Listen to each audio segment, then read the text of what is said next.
If you've been writing C++ for a while, you probably have a really visceral memory of your first truly horrific compiler error. Oh, yeah, it is absolutely a rite of passage. Right. Like you miss one single angle bracket, and suddenly your terminal is just flooded with like 50 pages of incomprehensible template metaprogramming gibberish. It's the worst. It feels less like you made a syntax error and more like you accidentally summoned some ancient angry deity. Yeah.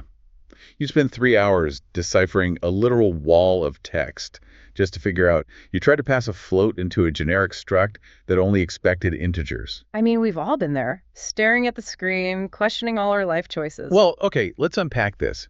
Because that shared trauma is exactly why today's deep dive is so relevant for you, or really anyone writing modern systems code. It really is. Today, we're looking at this incredibly detailed presentation from 2026. It's by a developer named Luck036, and it's titled Why C++ constexpr Matters. And it is a fascinating presentation. It is. So our mission for you today is to cut through all that heavy computer science jargon and look at how this single keyword is just revolutionizing modern programming. Yeah, making code safer, faster, and surprisingly elegant, which isn't a word you usually associate with C++. Definitely not. Usually C++ has this reputation for being incredibly complex and intimidating, especially for non-programmers. Right, but this deep dive isn't just for software engineers. It's really about this massive paradigm shift in how computers, think before a program even runs. Exactly. And that has huge implications for everything from your car's brakes to like pacemakers. So to really understand why this keyword is basically magic, Hmm. I think we first have to understand the nightmare that it replaced. The bad old days. The bad old days, yes. Yeah. If developers back then wanted the compiler to pre-calculate something, say like a lookup table, before the program actually ran, they had to hijack systems that were just never meant for math. Right, we're talking about the era of template metaprogramming madness and just macros everywhere. Let's talk about the macros first, because macros are essentially just dumb text replacement tools. Exactly. They don't respect scopes. They have no idea what a type is. And they lead directly to those really nasty double evaluation bugs. Oh, those are a perfect example of the chaos. Let's say you write a really simple macro to find the maximum of two values. Okay. So it looks harmless, right? But if you pass in an incrementing variable like I++, the preprocessor literally just drops I++ into that code twice. Oh, wow. So it evaluates the condition, increments the variable, and then returns the value and just increments it again. Yep, your variable just jumped by 2. And you have absolutely no idea why, because the code looks perfectly fine in your IDE. Precisely. You get 0 type safety and these silent logic destroying side effects. And the alternative was template metaprogramming, right? Mm-hmm. Which, allowed you to calculate things at compile time, but you had to write the code in this weird functional style. Yeah, using recursive structs. To calculate something simple like a factorial, you had to write these bizarre recursive template instantiations. Which were completely unreadable to a standard procedural programmer. Completely. It was basically this secondary, accidental, Turing-complete language just strapped onto the side of C++ way. Which brings us to the core solution, the constexpr keyword. Yeah. And the golden rule here is just brilliant in its simplicity. It really is. If a function could be evaluated at compile time, you just mark it constexpr. You just write normal, standard, highly readable C++ code, and you let the compiler do the heavy lifting. What's fascinating here is that the compiler essentially acts like a virtual machine. I always think of this like extreme meal prepping. Extreme meal prepping. I like that. Yeah, think about it. Instead of the computer acting like this frantic line cook doing all the chopping and sautéing at runtime, every single time you open the app, the compiler just does all that cooking on a Sunday afternoon during compile time. Right, so when you actually run the app. The meal is just there. It's already done. Yeah. That analogy holds up really well, actually. Because if the compiler is acting like a virtual machine, meal prepping the code, it raises a big question. What happens when it encounters a mistake in the recipe? Exactly. And the answer is it prevents the mistake from ever existing in the real world. Which brings us to undefined behavior, or UB. In a normal C++ application, UB is a ticking time bomb. Oh, for sure. Accessing an array out of bounds, using uninitialized variables, integer overflow. The compiler might just quietly optimize it into garbage machine code, and then, months later, your server crashes in production. But with constexpr, Because the compiler actually executes the code during compilation, those runtime crashes become instant compilation errors. The code simply refuses to build. Right, it halts everything. But here's where it gets really interesting for me. Wait, how can a compiler possibly catch something like a dangling pointer before the program even exists in the real world? Like, there's no real RAM allocated yet. It's all about how it simulates the environment. Let's break down the inside process from the slides. Okay, lay it on me. The compiler parses your functions and analyzes the abstract syntax tree, or AST. Right. Then it actively runs that tree in its internal interpreter, replacing the code with the computed value. So it's tracking virtual memory allocations within its own sandbox. Exactly. It tracks the state and lifetime of every single piece of memory it allocates for the simulation. So if a local variable goes out of scope in the simulation, the compiler explicitly flags that virtual allocation as dead. Yes. And if your compile time logic tries to dereference that pointer later, the interpreter checks the status, sees the dead flag, and just stops the build. That is wild. It's like finding a glitch in the matrix and just refusing to compile the universe until the architect patches the code. That's a great way to put it. The bug physically cannot exist in the final binary. So we've established that this makes code incredibly safe. But where does that absolute safety matter the most? Well, it matters most in tiny, resource-constrained embedded systems, places where failure is simply not an option. I want to share this jaw-dropping stat from the Source's gamma table generation case study. Oh yeah, the memory savings are unbelievable there. They really are. So they needed a 256-entry gamma correction table for an embedded display. At runtime, that calculation required 4 kilobytes of RAM. Which is a massive amount on a microcontroller. Right. But by moving it to constexpr, the RAM usage plummeted to just 256 bytes. Leaving 95% of the RAM completely free. And the startup time dropped from 50 milliseconds to 0.5 milliseconds.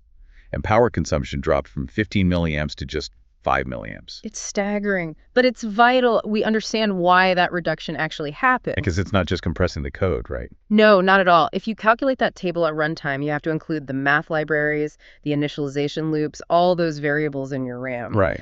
But with constexpr, the compiler runs all that heavy math on your desktop machine. The only thing it outputs into the binary is the raw static data. So the code to calculate it just ceases to exist in the final product. Exactly. It's just a 256-byte array baked directly into read-only memory. And because that calculation code is gone, you get that deterministic timing, which in embedded systems is everything. Determinism is the entire ballgame. Think about the ADS brakes in your car. That control loop has to respond in under 10 milliseconds. Wow. Under 10 milliseconds. Yeah. If the CPU gets bogged down allocating memory or doing math, the brakes lock up and you crash. Same for flight controllers on drones. The industry phrase is literally jitter equals crash. Right. And for medical devices, they fall under the ISO 62304 standard. Missing a deadline by a fraction of a millisecond could mean a pacemaker fires out a rhythm. So moving that math to compile time completely removes the calculation from the time domain. It eliminates the risk. You trade unpredictable runtime latency for slightly longer build times on the developer's laptop. Which is the best trade-off you can possibly make. Absolutely. So what does this all mean for developers who actually write this critical code? Well, it changes how they approach strict safety standards like the MySRA C++ rules. Right, MISRA is the coding standard for automotive and critical systems. And one of its most famous rules, Rule 5212, explicitly bans dynamic memory allocation. You cannot use the heap. No malloc, no new, nothing. Nothing, because dynamic memory allocation introduces massive unpredictability. The heap can fragment, or it might take an unknown number of CPU cycles to find a free block of RAM. So historically, developers were just locked out of using standard C++ libraries for this stuff. Yeah, you couldn't use standard strings, you couldn't use dynamic arrays, you were forced to use raw C-style arrays, which we know are prone to buffer overflows. But the C++20 standard completely flipped the script on this. It really did. It allows context containers, like standard vector and standard string. This blew my mind when I read it. How can you use dynamic memory in an environment that literally bans dynamic memory? Because the allocation never hits the actual silicon. Oh, I see. The dynamic memory allocation happens entirely inside the compiler's virtual machine. It dynamically allocates memory on your desktop to calculate your data, populates your vectors, and extracts the final values. As long as the memory is allocated and deallocated before the compilation finishes. Exactly. The resulting binary contains 0 heap allocations. So you get all the convenience of modern C++ plus standard libraries during development, but the strict metal SRA compliance safety in the final deployment. It's the ultimate having your cake and eating it too scenario. Okay, but we really can't talk about absolute memory safety in systems programming these days without bringing up the elephant in the room. You're talking about Rust. I am absolutely talking about Rust. Yeah, you have to bring it up. The source highlighted some stats from the 2023 Stack Overflow survey. Rust is the most admired language, sitting at 82%. People love it. And it's growing 25% year over year in the embedded space. But C++ is still the dominant force, with 65% usage. So we have this heavyweight bout between C++, constexpr, and Rust's equivalent, the constfn keyword. The divergence here really comes down to strict philosophy versus pragmatic evolution. Explain that a bit more. Well, in C++ day, constexpr is often treated as a hint or an optimization. The compiler tries to evaluate it, but if it hits something it can't handle, it might just quietly push the calculation to runtime. Whereas Rust's constfn is a strict guarantee. If it doesn't run at compile time, the build just fails. Exactly. But this raises an important question when we look at Rust's compile time engine, which is called MIRI. Yeah, I want to push back on the idea that C++ is just totally caught up to Rust here.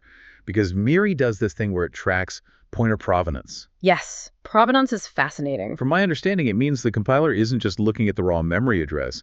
It actually tracks the lineage of where that pointer was born. Right, so if you have two separate arrays in memory right next to each other, and you increment a pointer past the end of array A, physically, it now points to array B. Standard C++ might just let you read that memory.